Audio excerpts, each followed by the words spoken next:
Hey guys, it's Heavenly, and I would like to request Sneetches from Dr. Seuss, and my channel is Adventure Girl 2. Now the star-bellied Sneetches had bellies with stars. The plain-bellied Sneetches had none upon theirs. Those stars weren't so big, they were really so small, you might think such a thing wouldn't matter at all. But because they had stars, all the star-bellied Sneetches would brag we're the best kind of Sneetch on the beaches. With their snoots in the air, they would sniff and they'd snort. We'll have nothing to do with the plain-belly sort. And whenever they met some, when they were out walking, they'd hike right on past them without even talking. When the star-bellied children went out to play ball, could a plain belly get in the game? Not at all. You could only play if your bellies had stars, and the plain-bellied children had none upon theirs. When the star-bellied Sneetches had frankfurter roast, or picnics or parties or marshmallow toast, they never invited the plain-bellied Sneetches. They left them out cold in the dark of the beaches. They kept them away, never let them come near, and that's how they treated them year after year.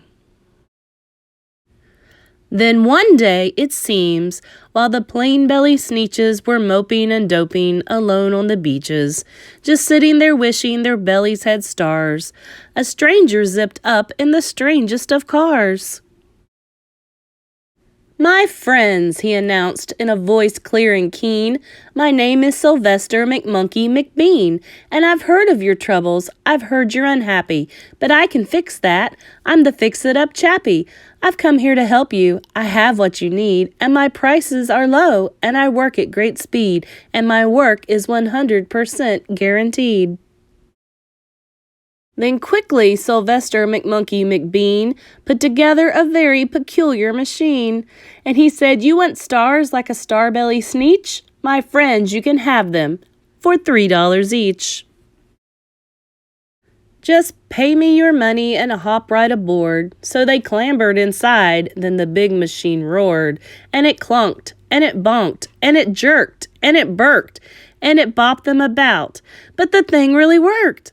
When the plain-belly Sneetches popped out, they had stars. They actually did. They had stars upon theirs. Then they yelled at the ones who had stars at the start. "We're exactly like you, you can't tell us apart. We're all just the same now, you snooty old smarties. And now we can go to your frankfurter parties." "Good grief," groaned the ones who had stars at the first. "We're still the best Sneetches, and they are the worst. But now, how in the world will we know?" They all frowned. "If which kind is what, or the other way round?" Then up came McBean with a very sly wink, and he said, "Things are not quite as bad as you think. So you don't know who's who. That is perfectly true. But come with me, friends. Do you know what I'll do? I'll make you again the best Sneetches on beaches, and all it will cost you is $10 eaches." "Belly stars are no longer in style," said McBean. "What you need is a trip through my star-off machine. This wondrous contraption will take off your stars, so you won't look like Sneetches who have them on theirs. And that handy machine, working very precisely, removed all the stars from their tummies quite nicely." Then, with snoots in the air, they paraded about, and they opened their beaks, and they let out a shout. "We know who is who, now there isn't a doubt. The best kind of Sneetches are Sneetches without." Then, of course, those with stars all got frightfully mad. To be wearing a star now was frightfully bad. Then, of course, old Sylvester McMonkey McBean invited them into his star-off machine. Then, of course, from then on, as you probably guess, things really got into a horrible mess.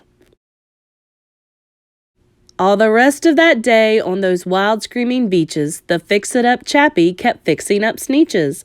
Off again, on again, in again, out again.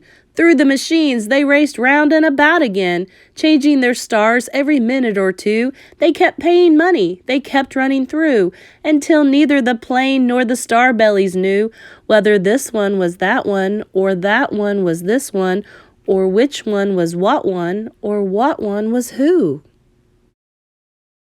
Then, when every last cent of their money was spent, the Fix-it-up Chappie packed up, and he went. And he laughed as he drove in his car up the beach. They never will learn. No, you can't teach a Sneetch. But McBean was quite wrong. I'm quite happy to say that the Sneetches got really quite smart on that day. The day they decided that Sneetches are Sneetches, and no kind of Sneetch is the best on the beaches. That day all the Sneetches forgot about stars, and whether they had one or not upon theirs. Thank you, Heavenly, for requesting this book. This is probably my favorite Dr. Seuss book. If you would like to hear our other Dr. Seuss books or any of the other stories we have on our channel, make sure to subscribe. Thanks.